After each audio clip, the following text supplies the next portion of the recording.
이렇게 됩니다. 그래서 카운트를 보고선 이제 녹화를 시작하는 거죠. 좋습니다. 그러면 우리 지난 시간 그 하는 해설지를 나눠주긴 했지만 이제 여러분들이 이제 일요일에 혹은 월요일, 오늘 화요일이니까 이제 쭉 다시 한번 정리를 하면서 질문을 좀 확인을 하라고 말씀을 드렸죠. 그래서 질문이 있으시면 질문을 하는데 우리 몇 쪽부터냐면 4회부터였지? 아닌가? 하 4회부터? 4회 문법부터 이렇게 내가 과제를 내준 것 같은데 맞죠? 그러면은 35쪽이네. 35쪽 5, 6번에서 질문이 있으시면 넘어가도 됩니까? 네. 넘어갑니다. 그 다음에 이거 13에서 15도 과제였죠? 네. 여기에서도 질문이 있으시면 있잖아요. 14번에요. 네, 14번. 이제 선지 4번, 5번이 큰 거를 잘 모르겠어요. 앞에 3개는 아니라고 확실히 아는데. 그러면 어떤 게 잘 약간 적절한 거니까 5번도 답이 일단 4번이죠? 네. 5번도 적절하게 느껴졌다는 거잖아. 네. 그럼 5번에서 어떤 부분이 적절하게 느껴졌는지.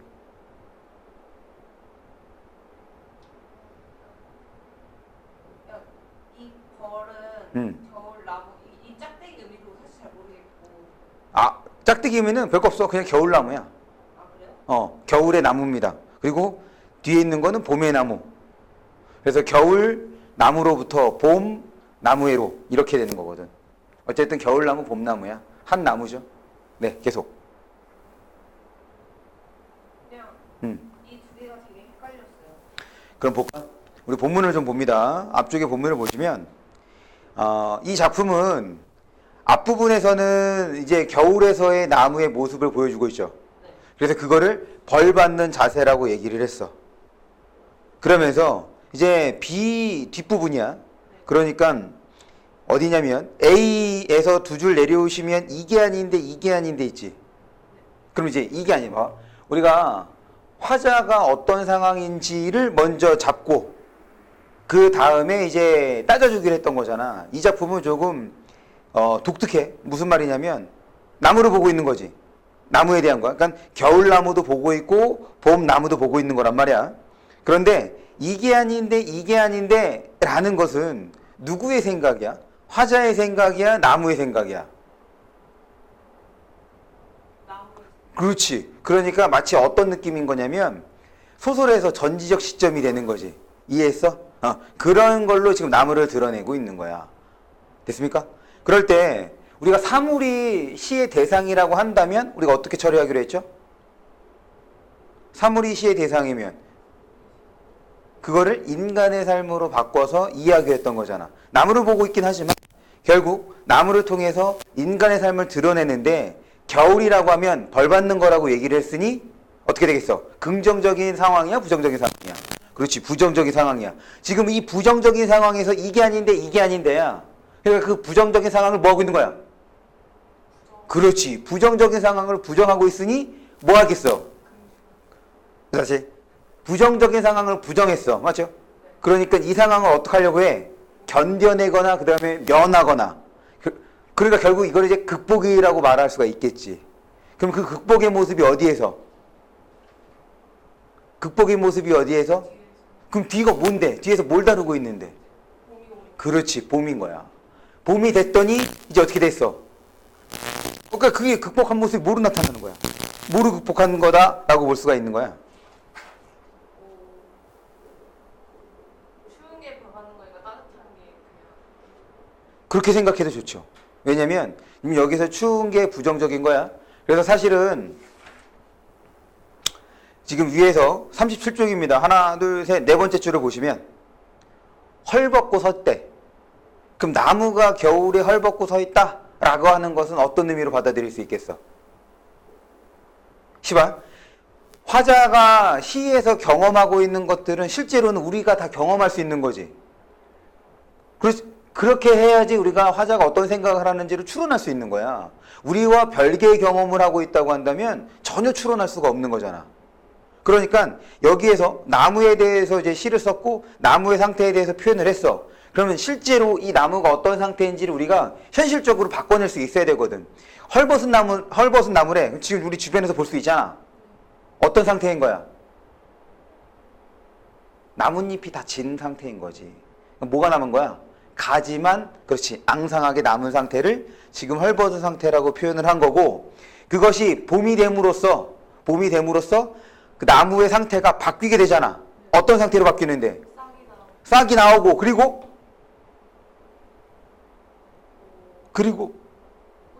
그렇지, 꽃 피는 나무가 된다는 거. 됐어? 이제 거기에서 이제 긍정적인 모습을 확인해 볼 수 있는 거야. 겨울을 봐봐. 이게 이렇게 생각하면 돼. 이겨낸다. 우리 극복이라는 게 이겨내는 거잖아.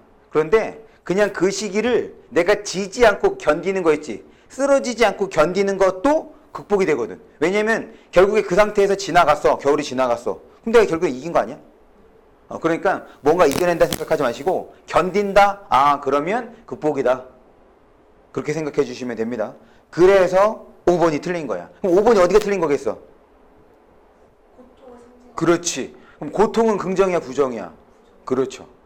다시. 근데 우리가 파악하고 있는 것이 긍정 아니면 부정으로 파악하고 있는 거잖아. 그럼 선택지에 나오는 내용도 긍정적인 거냐? 그 상황을 부정적으로 보는 거냐? 라는 의미로 처리해 줄 수 있으면 됩니다. 오케이? 넘어갑니다. 또 없죠? 넘어가도 되죠? 그 다음에 5회. 5회에서는 6, 7번.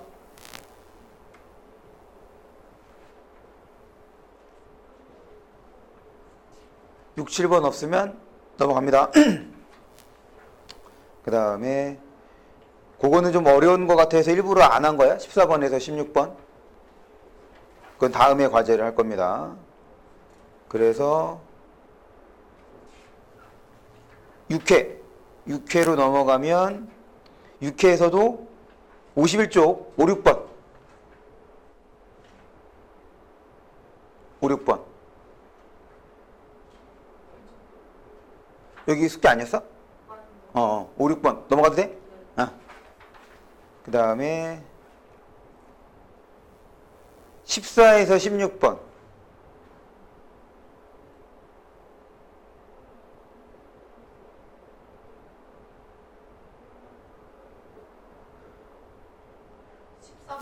이번 손지가요. 네. 나에서는 생선의 이미지가 다에서 소멸의 이미지라고 했잖아요. 나의 이수에서는 생성의 이미지가, 네. 다에서는 소멸의 이미지가 나타나 있다. 저는 이게 막 적절하다고 생각을 했는데. 어떤 것 때문에? 그럼 이렇게 돼야 돼. 지금 이수에서 생성인 거니까 만들어지는 거지. 네. 그럼 이수에서 어떤 표현 때문에 생성이라고 생각을 했는지.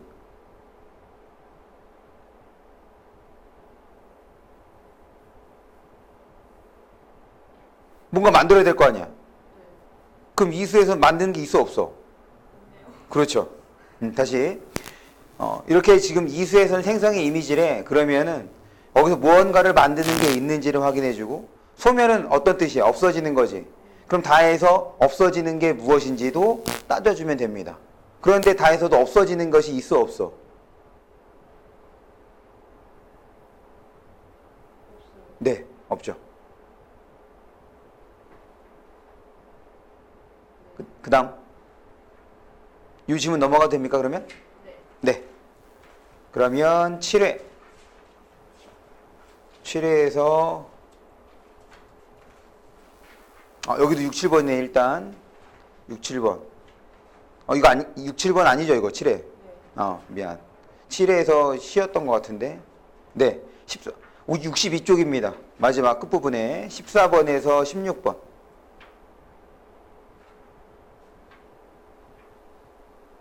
있잖아요. 14번에 1번에 웅장한 분위기가 어떤 분위기예요? 웅장하다는 거는 커야죠. 큰데 크다가 웅장하다 약간 예전에 막 궁궐 같은 막 그런 그렇죠, 그렇죠. 네. 그러면 이 시에는 웅장한 분위기가 오는 거예요? 그렇죠. 왜냐면 뭐에 대해서 얘기하고 있어? 복숭아. 복숭아 나무 한 그루에 대해서 얘기하고 있는 거잖아. 그러니까 이건 웅장하다고 말하기가 어렵지. 그러니까 그 웅장하면 어떻게 돼야 돼? 복숭아 나무가 그냥 쫙 펼쳐져 있어야지. 벌판에. 이러면 웅장한 거잖아. 스케일이 큰 거. 그리고 2번에요. 네. 14번 2번. 네네. 이게 정답이잖아요. 네. 지시어가 반복됐다 이렇게 네. 했는데 저 이 시에 아무리 봐도 지시어를 어떻게 그 이그저가 들어갈 때 그 지시어. 네. 난 여기 다 뭐나 그 복숭아 나무, 그 나무, 그 여러 겹의 마음을. 이 그가요. 어. 그냥 약간 이 복숭아 나무가 약간 있다 이런 그런 느낌. 약간 어. 딱 복숭아 나무 하나 보고 그 맞아, 그거야. 그런 거예요. 어. 지금 내가 이제 그거야 했던 것처럼 그 대상을 가리킬 때 같은 표현 대신에 지시어로 대신하는 거죠. 네. 다시 지시어는 이그저에 해당하는 표현입니다.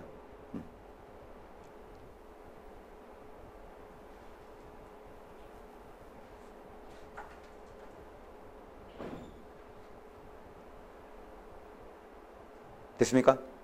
아, 좋습니다. 그러면 우리 지난번처럼 문법을 한 세트 보고 그런 다음에 우리 지난번에 그 우리 고전 시가를 끝까지 못한 게 있었잖아. 그 풀어오라고 했던 거 있었죠? 그거 바로 설명을 하겠습니다. 일단 요것부터 봅니다. 우리가 문법 문제를 풀 때는 그냥 읽고 푸는 것이 아니라 그와 관련된 배경 지식이 있는지 없는지를 꼭 먼저 점검해야 돼. 지금 우리가 실전이 아니잖아. 연습하고 있는 거니까 이거를 봤을 때 맞아. 1번 문제가 문형 정보래. 그럼 문형 정보에서 사전에서 표현될 수 있는 게 무엇인지를 생각해 볼 수 있어야죠. 이건 뭐 어려운 건 아니죠? 그래서 이제 그르다 01 혹은 그르다 02 이런 게 나오면 무엇을 의미하냐면 동음 이의어를 의미하는 거고, 그럴 때 이제 그르다 01을 보니까 로마자 1, 로마자 2 이렇게 나눠져 있네. 나눠져 있으면 당연히 다이어가 되는데 이렇게 로마자로 나뉘게 되면 뭐가 달라지는 거야? 그게 달라지는 거죠. 이 문제와 관련이 있기 때문에 그냥 이렇게 넘어가겠습니다. 그래서 구분을 하는 거거든.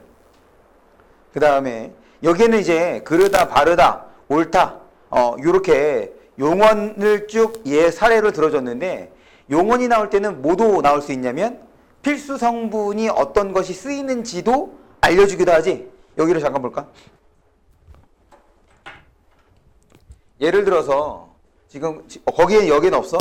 여기에는 없는데 만약에 이런 게 들어있다고 치자. 문형 정보에. 그러면 이것이 들어있으면서 우리에게 알려주는 정보가 첫 번째, 얘는 반드시 필요한 필수 성분이다 라는 걸 알려주는 거지. 그 다음에 그렇기 때문에 두 번째는 서술어의 자릿수를 알려줍니다. 도경아, 자릿수가 무슨 뜻이야? 서술어의 자릿수? 서술어 자릿수 개념. 연우. 모르겠어요. 서술어의 자릿수 개념은 얘가 문장을 구성할 때 반드시 필요한 성분의 개수를 말합니다. 다시. 문장 구성 시 반드시 필요한 거야. 반드시 필요한 성분 개수를 서술어의 자릿수라고 얘기를 하는 거지. 오케이? 그럼 예를 들어서 우리 먹다라는 서술어가 있다. 동사가 있다. 라고 치자. 그럼 이게 먹다를 통해서 이제 문장을 만드는 거지. 먹을 이용해서. 그러면 우리는 당연히 주어가 있어야 될 거 아니야. 그러고 난 다음에 또 뭐도 있어야 돼. 목적어도 있어야 되는 거지. 그럼 먹다 이제 몇 자리 서술어가 되는 거야? 두 자리 서술어가 되는 겁니다. 자릿수의 개념 반드시 알고 있어야 돼. 왜냐면 우리 문장에서 가장 중요한 게 뭐야? 서술어거든. 서술어가 없으면 의미 전달이 안 돼. 그렇기 때문에 자릿수라는 개념이 나온 거고, 그럴 때 이 서술어의 자릿수는 한 자리 서술어, 두 자리 서술어, 세 자리 서술어까지 있습니다. 그럼 한 자리 서술어는 뭐만 있으면 된다는 거야? 주어만 있으면 된다는 거야. 두 자리 서술어는 주어 외에 하나 더, 세 자리 서술어는 주어 외에 두 개 더, 이렇게 생각해 주시면 되겠죠. 그럴 때 만약에 이렇게 에라고 있으면 얘는 몇 자리 서술어가 되겠어? 얘가 일단 필수 성분이라는 거 알려주는 거지. 그러고 난 다음에 일단 기본적으로 모든 그 용언에는 뭐가 필요해? 문장을 만들기 위해서 주어가 필요한 거니까 얘까지 포함하면 총 몇 자리 서술어가, 그렇지, 이렇게 되는 거야. 오케이? 근데 여기에는 없으니까 뭐라고 생각하면 되겠어? 다들 한 자리 서술어가 되는 거지. 됐습니까? 그 다음에 2번에다가 별표를 해줍니다. 우리가 품사에서 여러분들이 반드시 기억해야 되는 거야. 품사를 나누는 기준. 그럴 때 형태에 따라서 불변어와 가변어인데, 불변어는 무슨 뜻이야? 그렇지, 변하지 않는 거. 가변어는 변하는 거. 그럼 도대체 변한다는 건 뭐고 변하지 않는다는 건 뭐냐? 바꿔 얘기하면 형태를 나누는 기준, 불변어인지 가변인지 나누는 기준이 중요하지. 이게 뭐야? 바로 활용입니다.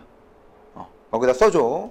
지금 이거 되게 중요한 개념이야. 품사를 나눌 때 형태에 해당하는 거. 그래서 품사를 구분할 때 제일 먼저 활용해야 되는 게 바로 뭐냐면, 활용하는가 활용하지 않는가, 이걸로 먼저 단어를 나누는 거야. 이거 간단하게 정리해 볼까? 품사 구분 기준, 분류 기준.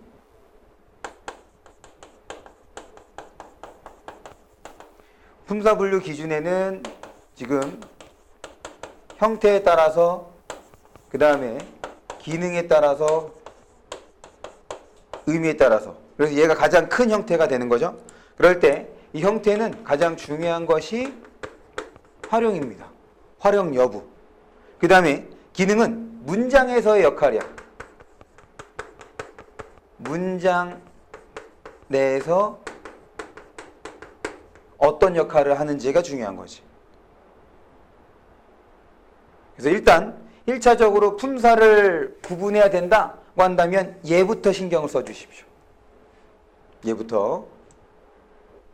그 다음에 이제 두 번째로 활용해 볼 수 있는 게 뭐냐면, 이제 문장에서의 기능과 관련돼서 우리가 이제 뭐라고들 하느냐, 체언, 이거 문장에 따른 거야. 체언, 관계언, 용언, 수식언, 독립언, 이렇게 있을 때 바로 이 용언이 되게 중요한 놈이지. 우리 문장에서 서술하는 역할을 하는 것. 그 다음에 이제 체언은 이제 주성분, 문장에서 주성분인 거니까 주어, 서술어, 목적어, 보어가 되는 걸 말하죠.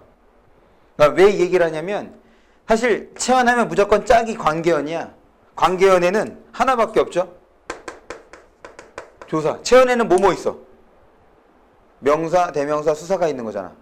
다시 이거 기억합니다. 체언의 짝은 뭐라? 조사라는 거. 다시 체언의 짝은 뭐라고? 조사.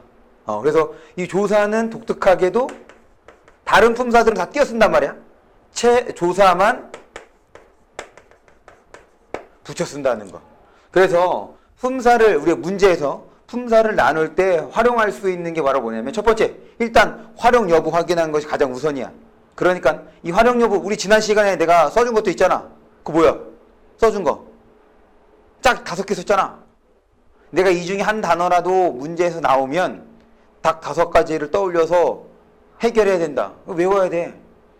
용언, 활용, 어간, 어미, 기본형 다. 그래서 기본형 다로 바꿀 수 있는 게 활용이 되는 거지. 그걸로 먼저 나눠주고, 그러고 난 다음에 이제 두 번째가 바로 여기서 보고 있는 것처럼 체언의 짝은 뭐라? 조사다. 요 두 가지면 웬만한 품사들이 다 걸러집니다. 그래서 요 두 가지를 명확하게 알고 있는 것이 중요하죠. 그래서 지금 요거를 활용하는 문제가 지금 2번 문제. 그래서 지금 품사와 관련된 기초 지식이 있는지 없는지 묻는 문제라고 할 수가 있겠다. 그 다음 3번은 어려운 게 없습니다. 그냥 이거는 뭐 보너스 문제를 준 것 같아. 넘어갑니다. 4번.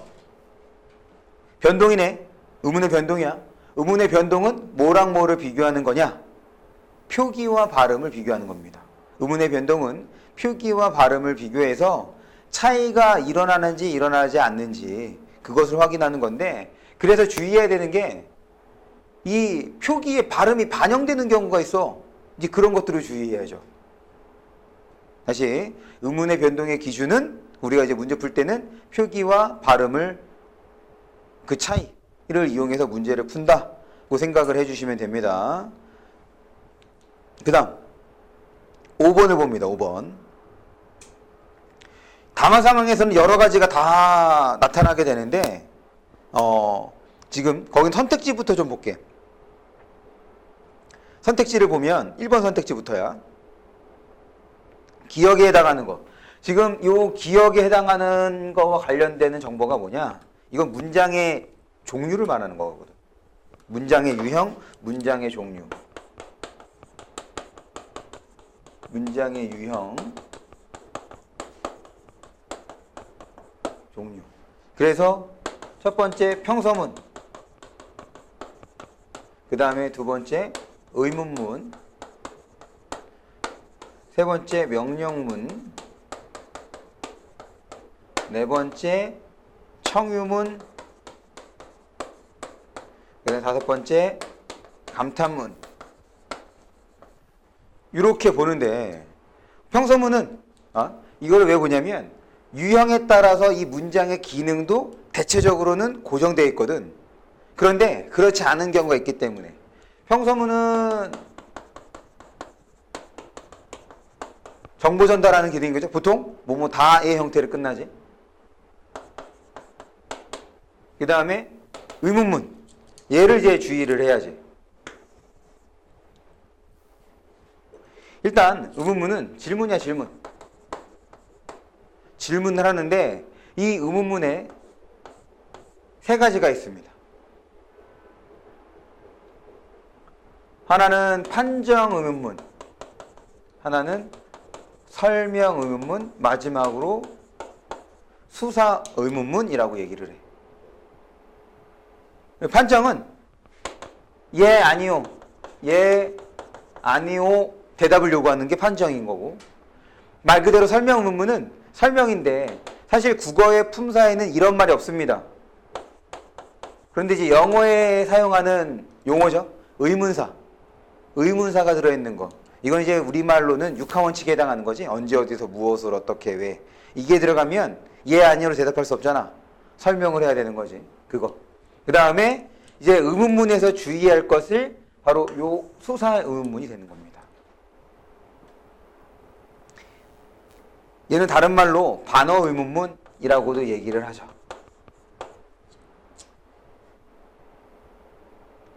질문의 형식이나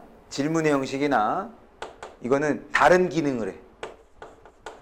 다른 기능을 수행합니다.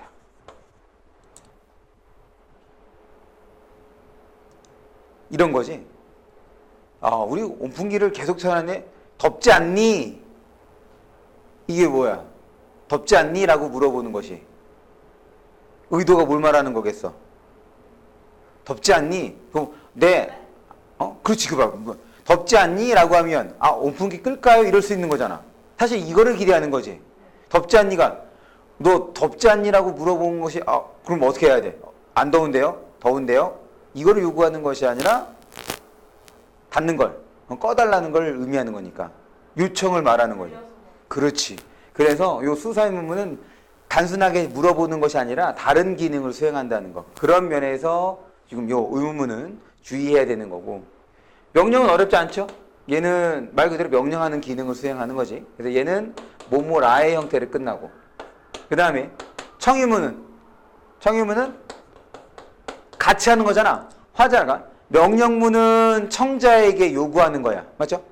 청유문은 화자 청자가 같이 하는 것을 요청하는 거지. 그런데 얘도 명령의 기능을 할 때가 있습니다. 이거를 주의해야 돼. 그러니까 다시 원래 문장 유형에 따라서 제 기능을 하는 것이 아니라 다른 기능을 수행할 때. 그런데 이 다른 기능을 수행할 때는 어떤 때냐면 지금 여기처럼 이 문제 나온 것처럼 담화 상황일 때야. 그냥 한 문장만으로는 전혀 알 수가 없어.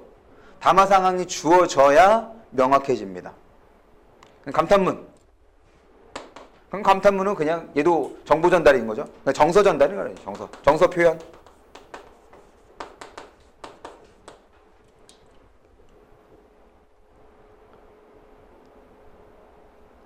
그 다음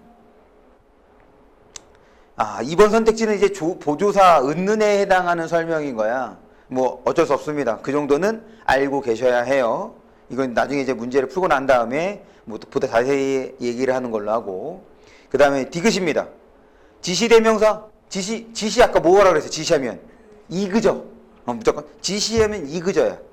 지시대명사를 사용하여. 그 다음에 대명사인 거니까 체언에 속하는 거겠죠? 대명사를 사용하여 이렇게 할 수 있다는 것. 그 다음에 4번 선택지를 보면 부정문이네. 우리 부정문에는 두 가지가 있지.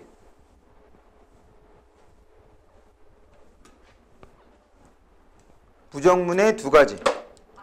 그렇지. 부정 표현에는 첫 번째 안 부정하고, 그 다음에 두 번째는 못 부정이 있습니다. 그럴 때 안 부정은 두 가지 역할을 하죠. 하나는 우리가 이제 많이 알고 있는 의지를 부정하는 거와, 하나는 단순 부정일 때도 쓰이죠. 무슨 말이냐면 비가 못 온다, 비가 안 온다. 어떻게 써? 못 온다야, 안 온다야?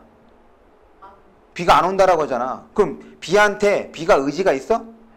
그렇지, 비가 없단 말이에요. 그래서 단순 부정일 때도 안 부정문을 쓰죠. 이 못 부정문은 이제 뭐라고 해? 능력 부정에 해당하는 건데, 이 능력도 두 가지로 나눌 수 있지. 자체, 상황. 그 사람이 갖고 있는 능력이 정말 부족해서. 하나는 외부 요소지. 이거 외부. 그것 때문에 못하는 거냐? 라는 거. 내가 학원에서 10시까지 있어야 돼. 그래서 내가 집에 10시까지 못 가. 이렇게 얘기하는 거잖아. 이거는 내 능력하고 사실 상관이 없는 거잖아. 상황이 그렇게 만드는 거지. 그래서 능력 부정에는 그 사람 자체에 해당하는 것과 상황, 외부적 요소에 해당하는 걸로 나눠볼 수가 있습니다. 그 다음에 5번입니다. 5번 아까 이거 마찬가지네. 문장의 유형과 관련돼서 처리가 될 수 있는 거네. 됐죠? 간단하게 지금 살펴봤어. 지금 1번부터 5번까지 5개의 문제를 풉니다. 시작. 그럼 1번부터 봅니다. 1번. 보기에 제시된 국어사전 정보를 완성한다고 할 때 기억 미음에 대한 설명으로 적절하지 않은 것. 답은 2번이죠. 어렵지 않죠? 이거는 현재 시제의 쓰여가 아니라 지금 니은을 보면 이제 예문을 보면 현재 시제가 아니라 어떤 시제야? 현재 시제가 아니라 과거 시제죠. 그러면 그 예문에서 과거 시제임을 알려주는 표지, 거기에다가 동그라미를 쳐봐. 지금 그 두 가지 예문이 있지? 대세는 벌써 그른 지 오래다. 이거와 이번에도 이미 글렀다. 에서 알 수 있는 과거 시제임을 알 수 있는 표지는 첫 번째 예문, 대세는 벌써 그른 지 오래다에서는 니은이지. 그른에 있는 니은이고, 그 다음에 두 번째에서는 그래서 이것 때문에 과거 시제라는 것을 확인해 볼 수 있겠고, 그 다음에 나머지 선택지에서 혹시 궁금한 게 있으시면 없으면 넘어갑니다. 2번입니다. 2번 이제 어렵고 그 다음에 좀 중요한 문제였어. 그럴 때 이거 선택지를 다 볼게. 1번 선택지부터. 기억에 따라 나누면 착실한과 이단은 가변어대야. 그럴 때 어떻게 하면 돼? 기본형 다로 바꿀 수 있으면 가변어가 되는 거니까 착실하다 바꿀 수 있죠. 그리고 이미 이다는 이다이기 때문에. 그리고 이 이다를 뭐라고 하지? 그렇지, 서술격 조사. 반드시 좀 외워야 됩니다. 그 다음에 2번입니다. 니은에 따라, 기능에 따라 나누면 열과 학생은 체언이다. 그럴 때 열에다가 동그라미를 쳐줘. 얘가 숫자에 해당하는 거지. 숫자에 해당하는 거지. 뭐라고 하냐면 체언 중에서 수사. 그럼 얘가 수사임을 알려주는 것이 바로 뭐냐면 그 열 다음에 붙어있는 에 있죠? 에에다가 세모를 칩니다. 그리고 거기다 뭐라고 써주시냐면 조사라고 써줘. 그래서 체언의 짝은 뭐라고? 수사인지 수사가 아닌지 구분하는 가장 중요한 기준은 뭐라고 생각하면 돼? 조사가 붙는지 그렇지 않은지야. 그거 기억합니다. 그 다음에 3번입니다. 니은에 따라 나누면 은과 이다는 그렇지. 관계연 조사 맞죠? 그럴 때 은은 뭐라고 하는 거야? 보조사라고 하는 겁니다. 주의해야 돼. 우리 영어에서 이제 지금 이제 2학년 올라가는 친구들에게도 이제 여러 번 물어보면 비슷한 데들 많이 나오거든. 너네 주격조사가 뭐 있냐? 라고 물으면 사실 국어에서 주격조사는 이가, 깨서, 에서 이렇게 있는 거거든. 그런데 먼저 뭐부터 얘기하느냐? 은는부터 얘기하는 친구들이 많아. 왜 그런 거냐면 영어 때문에 그렇거든. 영어 해석할 때 은는으로 해석하는 경우가 많잖아. 그래서 은는 붙으면 주어다? 아니야. 주어가 아닐 수도 있어. 다시. 격조사는, 그러니까 이제 주격조사라고 하고 서술격조사라는 것은 반드시 어떤 자리에 와야 돼? 그 자리에 와야 되는 거야. 그 자리에 고정돼 있어. 하지만 보조사라고 하는 것은 자리가 고정되어 있지 않다. 이것만 좀 설명을 해볼게. 왜냐면 은는이 지금 우리 국어에서는 격조사로 쓰이지 않는다는 것을 좀 이해할 필요가 있거든. 예를 들어서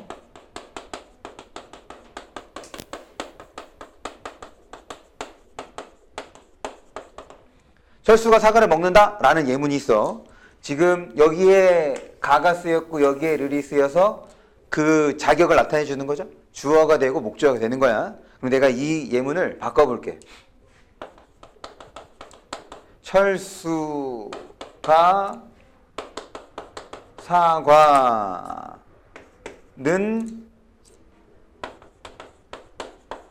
먹는다. 지금 이렇게 는을 바꿨어. 그럼 우리 이 문장 실제로 쓰는지 안 쓰는지를 생각해 봐야 돼. 써, 안 써? 안 써? 철수가 사과는 먹는다. 철수가 귤은 먹지 않는데 사과는 먹는다. 써, 안 써? 쓰지. 아까 그래서 우리 보조사 은는의 이제 의미를 보면 두 가지가 있습니다. 하나는 화제를 제시하는 기능이야. 사실 이 화제를 제시하는 거니까 이럴 때는 주어로 많이 쓰이거든. 그래서 우리가 헷갈리는 거야. 그 다음에 두 번째는 비교, 대조. 사실은 대조할 때 쓰는 거거든. 차이점을 드러낼 때. 철수가 사과를 먹는다 라고 한다면 어떤 의미가 내포되어 있는 거니? 딴 건 안 먹는 거. 그렇지, 이렇게 되는 거거든. 다른 과일과 사과를 지금 대조하고 있는 거죠. 그래서 요거 보조사 은는의 의미 반드시 알아야 합니다. 계속 한 번 더 볼게요. 지금 목적어 자리에 쓰인 거 봤죠? 그러니까 주어 자리에만 쓰이지 않는다는 것. 그거 명심해 주기 바랍니다. 됐지? 그 다음에 4번 선택지. 디귿에 따라 나누면 아홉과 학생은 거기 봐봐. 아홉은 아까 전에 열이랑 똑같은 거네. 얘는 품사를 따르면 뭐가 되는 거야? 품사에 따르면 수사가 되는 거죠. 학생은 명사인 거고. 그래서 2번의 답은 4번이 됩니다. 그 다음에 디귿에 따라 나누면 봐봐. 매우와 확실한, 착실한. 매우와 착실한. 아까 착실한은 다로 바꿀 수 있는 거잖아. 매우다는 다로 바꿀 수 없죠. 그러니까 당연히 품사가 달라지는 거지. 형태서부터 다른데. 그 다음 3번입니다. 3번은 어렵지 않죠? 1번. 그래, 왜 들리지? 뭐. 조건인데. 근데 3번은 뭐예요? 3번? 책을 아무리 읽어도 이해가 되지 않는다. 얘가 이제 그게 되는 거죠. 양보. 양보는 이 양보가 뭐냐면 앞에 거와 상관없이. 그러니까 사실 이게 우리가 생각하는 양보는 좀 봐주는 거잖아. 그러니까 그래. 앞에 것도 봐주는 거야. 그거와 상관없이. 보통 우리가 이 양보는 어떨 때 쓰냐면 뭐뭐일지라도 이렇게 쓰는 거거든. 그가 올지라도 우리는 떠날 것이다. 근데요. 음. 책을 많이 읽으면 생각이 깊어진다가요. 음. 인과는 될 수 없어요. 인과? 네. 인과는 봐봐. 읽으면은 이게 왜 그 조건이냐면 가정법이잖아. 인과는 어떤 거야? 가정이 아니지.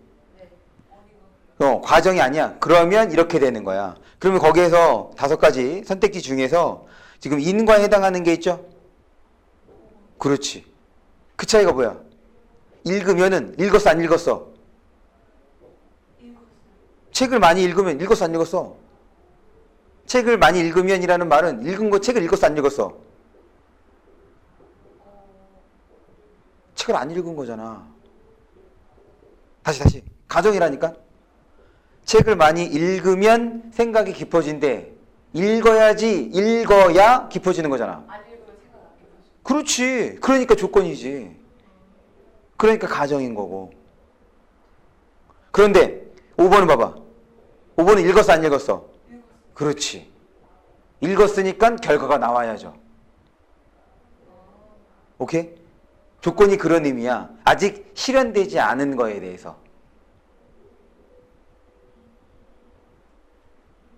됐습니까? 네. 넘어갑니다. 다음 4번도 어렵지 않았죠? 다시 의문 변동은 뭐랑 뭐로 비교하라는 거라고? 표기와 발음을 비교해주면 됩니다. 그럴 때 이제 3번, 4번, 5번 거기를 묶어 3, 4, 5번을 동그라미를 쳐서 묶습니다.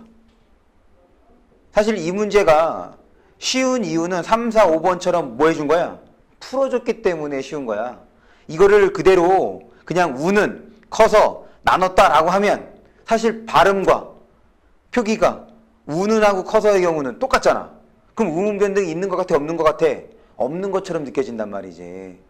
그래서 이걸 주의해야 되는 거죠. 봐봐. 그럼 3번에서 일어나는 것 자음 탈락이 되는 거고 4번에서 일어나는 것 또한 모음 탈락이 되는 거지. 그래서 자음 탈락 그 다음에 모음 탈락의 경우는 지금 그 표기에 반영되는 경우가 있기 때문에 그런 거는 좀 주의해야 돼. 당연히 내신이라면 외워야 되는 거고. 그래서 4번의 답은 4번입니다. 넘어가도 되겠죠? 그 다음에 5번. 5번이 이제 설명할 거, 아까 쭉 설명했던 거와 관련되는 건데, 적절하지 않은 게 담화 상황이기 때문에 상황을 봐야 돼, 상황.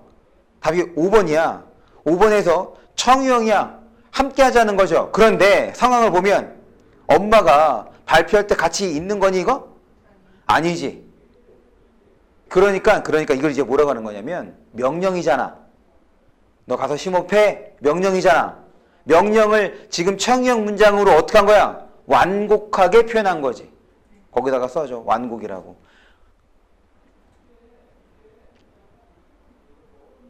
그러니까 직접적으로 대놓고 말하는 것이 아니라 완곡하게 부드럽게 돌려서 말하는 것. 그래서 5번의 답은 5번이 되는 겁니다. 됐죠? 잠깐 쉬자.